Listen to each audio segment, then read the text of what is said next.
Yes, yesterday the Omusinga wa RWENZURURU, also known as the king of RWENZURURU, was able to return to his kingdom.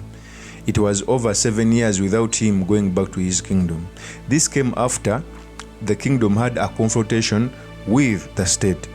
I've already done a video about this. If you missed it, I'm going to leave a link here in the description.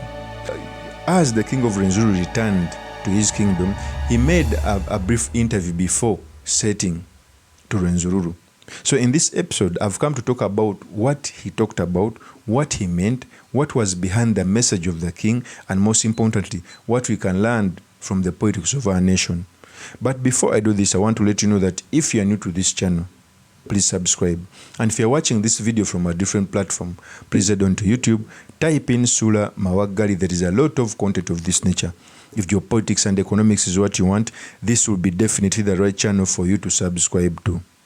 I dedicate this video to Sechitoleko Yasin, a political prisoner who has been in incarceration for more than 3 years.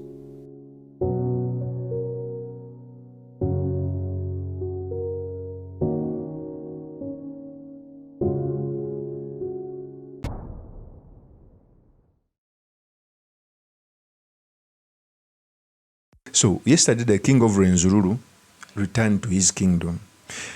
He moved from Kampala to the Entebbe International Airport, where he got an airlift to his kingdom. But before he set up, he had a brief interview and he talked about very many issues. Among the issues he said was he didn't know why the attack was made on the palace. Okay? But he also thanked very many people, including the king of Uganda, General MUSEVENI, and the present brother Salim Saleh. Before I proceed, let me first give you a sneak peek of what the king said so that we can talk about it. Here is the tape. My thanks to His Excellency the President of the Republic of Uganda, the government, which has been keeping me very well and my family, to make sure that I remain safe until all charges were dropped by the DPP, or the charges which has been against us. We are very happy to see that we are free people. Now I'm free man, my people are free man. But I cannot go in the detail what caused the problem for sure. Even me, I don't know what caused the problem. We're working together, and I don't blame Uganda government. Maybe the problem came somewhere. After all, I'm not the first king who has ever had a problem with the central government. I could be the 5th king to have a problem with the government of Uganda. So he came out to thank these people. But we all remember the procedure in which he passed through to get this freedom was to sign an amnesty. For those who don't know who don't know what amnesty means, I'm going to explain it for you. When you said for an amnesty, it means that you did the said crimes. We all remember charges were preferred against him, which included terrorism and insubordination. This can result to a sentence of maybe life in prison or more than 50 years. So when he said this amnesty, it meant that he agreed that he did the crimes, although I think he did not do. This was like a negotiating tool where freedom was dangled to the king for him to accept. Okay? Because the government also had the option of dropping the charges without dangling this amnesty thing. Okay? But when he talked about this, he also made a passionate appeal to the kingdoms who surround the RWENZURURU region, which include Toro, of Dingia, and RWENZURURU, to form a cultural forum. And for me, I don't think this is enough. Let me first give you this tape when he was talking about this. In the RWENZURURU region, we have 3 cultural institutions: the RWENZURURU Kingdom, the Toro Kingdom, the Budingia Wabamba.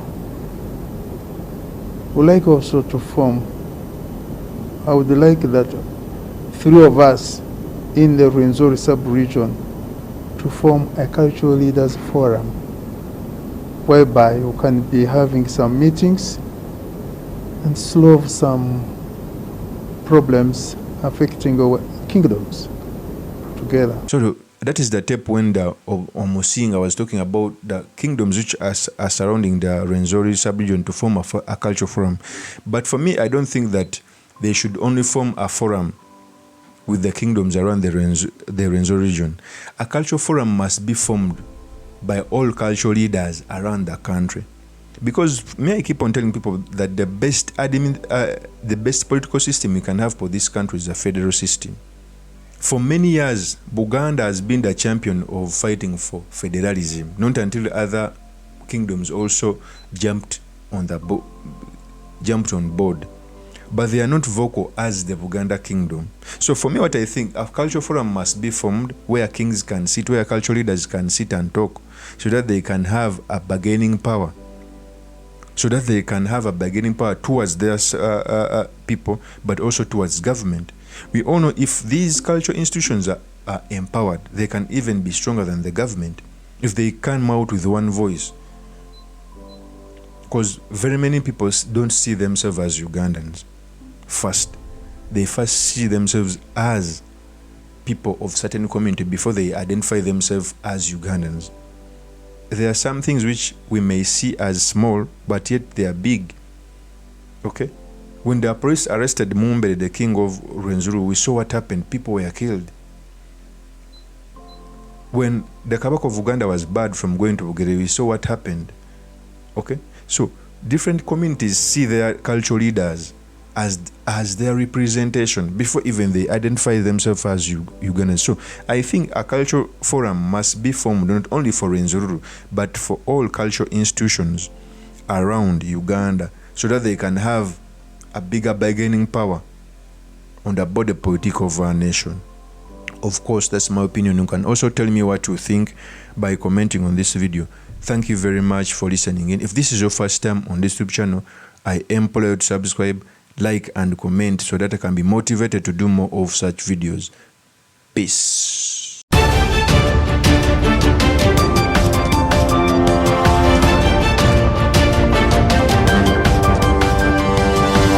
RWENZURURU.